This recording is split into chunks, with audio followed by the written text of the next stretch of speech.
我有個好朋友咧，陳生啊，佢係外地人嚟嘅啊。佢第一次嚟中山嘅時候咧，因為佢係未買車啊，未買車，所以咧佢每次翻鄉下咧都係好唔方便嘅。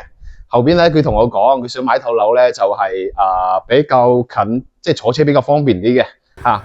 咁我就建議佢喺高鐵站隔離嘛，因為以後翻屋企咧就交通好方便，唔需要再自己開車或者去其他好遠嘅地方去搭車啊。咁佢手上嘅錢咧，開頭咧錢都唔係好多嘅，考慮兩房。依家咧結咗婚啦嚇，結咗婚啦，咁想要有 BB 啦，又想接埋父母過嚟住啊，咁我就推薦佢考慮翻個4到5房嘅。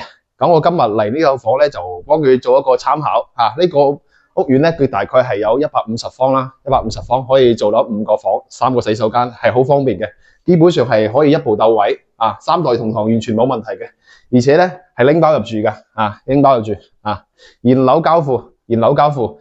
咁呢個屋苑咧，佢個物業咧都係全國前3嘅，全國前3啊，所以講佢個服務絕對係一流咯。喺城區嚟講，後邊咧數一數二嘅。陳生，我今次幫你推薦呢個地方咧，除咗居住環境好之外咧，而且我知道你平時都中意打邊爐啊，買生鮮食材嘅。前面咧就係有我哋個山姆店啦，好方便嘅，步行大概都係800米左右啦。